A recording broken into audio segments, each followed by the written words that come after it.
બનાસકાંઠામાં અતિભારે વરસાદને કારણે ઇકબાલગઢમાં ગળાડૂબ પાણી છે। બનાસકાંઠામાં ભારે વરસાદને પગલે વિકટ સ્થિતિ જોવા મળી રહી છે। બનાસકાંઠાના ઇકબાલગઢમાં ઘરોમાં પાણી ઘૂસ્યા છે। નાળીવાસ વિસ્તાર જાણે કે બેટમાં ફેરવાઈ ગયો છે। નાળીવાસમાં કેડસમાં પાણી ભરાયા। વરસાદી પાણી ઘરોમાં ઘૂસી જતા ઘર વખરીને ભારે નુકસાન પહોંચ્યું। મહત્વનું છે કે આટલી પૂર જેવી સ્થિતિ વચ્ચે લોકોની ચિંતા વધારે એ રીતે વરસાદનું રેડ એલર્ટ આપવામાં આવ્યું છે। રહીશોએ પાણીમાંથી ઘર વખરી બહાર કાઢી છે। મહિલાઓએ બાળકોના ઘોડિયાને પાણીમાંથી બહાર કાઢ્યા છે। વરસાદી પાણી ભરાતા રહીશોના જીવ તાળવે ચોંટ્યા છે। ઉપરવાસમાં ભારે વરસાદને પગલે અમીરગઢની કલેડી નદી બે કાંઠે વહેતી થઈ છે। કલેડી નદીમાં નવા નીર આવતા બનાસ નદીમાં નવા નીર આવી શકે છે। બનાસ નદી જિલ્લાની જીવાદોરી સમાન છે। સાબરકાંઠાના વડાલીમાં સૌથી વધુ 12.2 ઇંચ વરસાદ ખાબક્યો છે। આ સાથે સાબરકાંઠાના ખેડબ્રહ્મામાં પણ 10 ઇંચથી વધારે વરસાદ નોંધાયો છે, જેના કારણે કડિયાદરા, બડોલી, વડાલી, ખેડબ્રહ્મા સહિતની નદીઓમાં નવા નીર આવતા સ્થાનિકોમાં ખુશીનો માહોલ છવાયો છે। ઉપરવાસમાંથી આવેલા પાણીએ લોકોને મુશ્કેલીમાં નાખ્યા। નદીમાં ફસાઈ જવાની 3 ઘટના સામે આવી। દક્ષિણ ગુજરાતમાં મેઘરાજા મન મૂકીને વરસ્યા છે। તેવામાં કેટલીક જગ્યાએ લોકો તણાયા તો કેટલાક લોકો ફસાયાની ઘટનાઓ સામે આવી છે। ભરૂચમાં કપલ બ્રિજ પર ફસાયું। છોટાઉદેપુરમાં ભારજ નદીમાં એક વ્યક્તિ તણાયો તો આ તરફ પાનમ નદીમાં પણ યુવક ફસાયો। ભરૂચમાં નર્મદા નદીના વધતા જતા જળસ્તર વચ્ચે 2 લોકો બ્રિજના કોલમ પર ફસાયા। યુગલની જીવલેણ અવગણના સામે આવી છે। બ્રિજના તળિયે આવેલ કોલમ પર ચડીને યુગલ વાતાવરણનો આનંદ માણી રહ્યું હતું। જોકે સ્થાનિક લોકો દ્વારા ઘણીવાર ચેતવણી આપવા છતાં પોતાની ધૂનમાં મસ્ત હતું। ઘટના દરમિયાન અચાનક નર્મદા નદીના જળસ્તરમાં વધારો થતા બંને કોલમ પર જ ફસાઈ ગયા।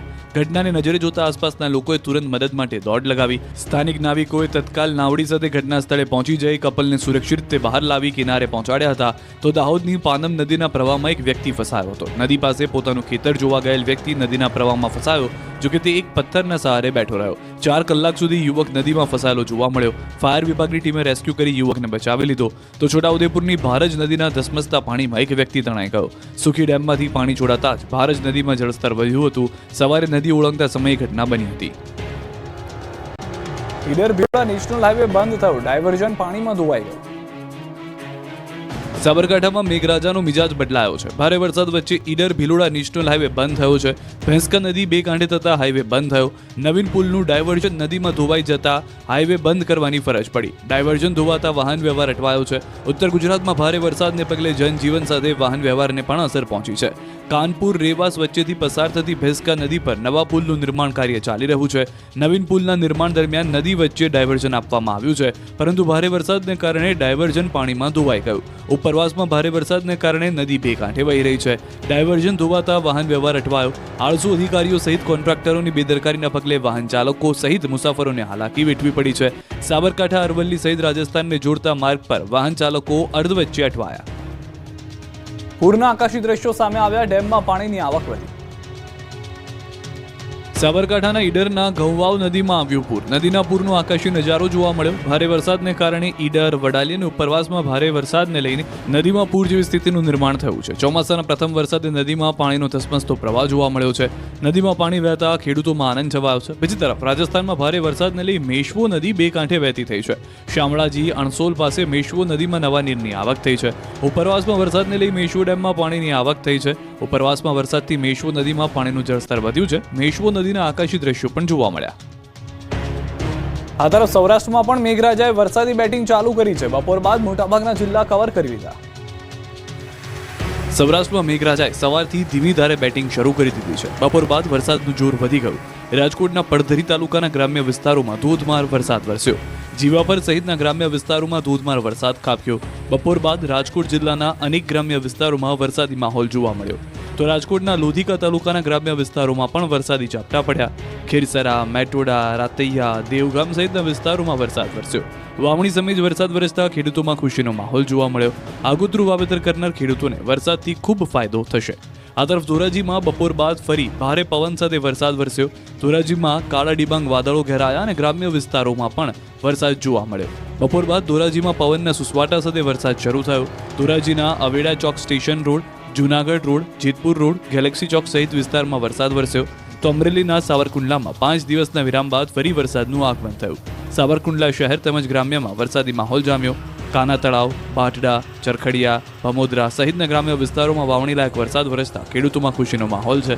ગ્રામ્ય પંથકમાં ચાલુ વરસાદે ખેડૂતોએ કપાસની વાવણી કરી। તો જામનગરના 6 તાલુકામાં વરસાદી માહોલ છે. બપોર બાદ કાલાવાડ, લાલપુર, જામજોધપુર ઉપરાંત ધ્રોલ, ખીજોડિયા સહિતના પંથકમાં વરસાદ બાદ જામનગર શહેરમાં પણ વરસાદી ઝાપટા પડ્યા. લાંબા સમય બાદ ભારે બફારા વચ્ચે વરસાદ શરૂ થતાં ખેડૂતો રાજી થયા. તો કચ્છની વાત કરીએ તો રણપ્રદેશ કચ્છમાં પણ મેઘાવી માહોલ છવાયો. પૂર્વ કચ્છના ભચાઉ અને રાપર તાલુકામાં વરસાદ વરસ્યો. ભચાઉમાં ધોધમાર વરસાદ વરસ્યો તો રાપર તાલુકાના ગ્રામ્ય વિસ્તારમાં પણ વરસાદી ઝાપટા પડ્યા. વાગડ વિસ્તારમાં વરસાદથી ખેડૂતોમાં ખુશીનો માહોલ જોવા મળ્યો. ભાલ પંથકના ગામોની સ્થિતિ અતિશય ખરાબ થઈ ગઈ છે. માનવ સર્જિત આફતને કારણે જનજીવન ખોરવાયું છે. વરસાદની સિઝન શરૂ થાય એટલે ભાલ પંથકમાં જળબંબાકાર થઈ જ જાય. તાજેતરના વરસાદમાં મીઠાના અગરોના પાળા નહીં હટાવાતા સમગ્ર ભાલ વિસ્તાર જળબંબાકાર થઈ ગયો છે. ચોમાસું આવે અને ભાલ પંથકના ગામોના લોકોના જીવ તાળવે ચોંટી જાય છે. વર્ષોથી વરસાદ પાણી ભરાઈ જવાની ગંભીર સમસ્યા છતાં તંત્ર દ્વારા તેનો કોઈ ઉકેલ કરવામાં આવ્યો નથી. 3 જિલ્લાની 14 નદીના પાણીનો નિકાલ દરિયાઈ માર્ગ દ્વારા થાય છે, પરંતુ તેમાં મીઠાના અગરનો અવરોધ રહે છે. વરસાદ વરસતા ભાવનગર, ઉમરાળા અને વલભીપુર તાલુકાના ગામોમાં તારાજી સર્જાય છે. ભાલ પંથકના ગામોમાં પાણી ઘૂસી ગયા છે, જેના કારણે જનજીવન અસ્તવ્યસ્ત થઈ ગયું છે. સરકાર દ્વારા મન ફાવે તે રીતે મીઠાના અગરોને અપાયેલી મંજૂરીઓ અને મીઠાના અગરોમાં કરવામાં આવેલા પાળાને કારણે કાળુભાર, વેગડ, શેત્રુંજય, માલેશ્રી, ઘેલો, કેરી સહિતની નદીઓના પાણી દરિયામાં જતા અવરોધાય છે, જેથી આ પાણી ભાવનગર, વલભીપુર અને ઉમરાળા તાલુકાના ગામોમાં ફરી વળે છે. ચોમાસાના પ્રારંભમાં જ ભાલ પંથકના ગામોની સ્થિતિ અતિશય દયનીય બની ગઈ છે. લોકોના ઘરમાં પાણી ઘૂસી ગયા છે અને અસરગ્રસ્ત લોકોને અન્ય સ્થળાંતર કરવાની ફરજ પડી છે. ભાલ પંથકના ગામોમાં અને ખેતરોમાં વરસાદી પાણી ફરી વળતા જનજીવન ખોરવાઈ ગયું છે. હાલમાં ખાસ કરીને માઢિયા, સનેસ, સવાઈનગર, ખેતા ખાટલી સહિતના ગામોમાં પાણી ફરી વળતા બેટ જેવી સ્થિતિ સર્જાઈ છે. જ્યારે માઢિયા જીઆઈડીસીની હાલત તો એવી છે કે કોઈ જગ્યાએ જમીન જ દેખાતી નથી. આખી જીઆઈડીસીમાં પાણી ફરી વળ્યા છે. નવા માઢિયા ગામે આવેલ અને આસપાસના ગામને પાણી પૂરું પાડતી પાણીની ટાંકી ફરતે પણ વરસાદી પાણી ફરી વળ્યા છે. અંબાજી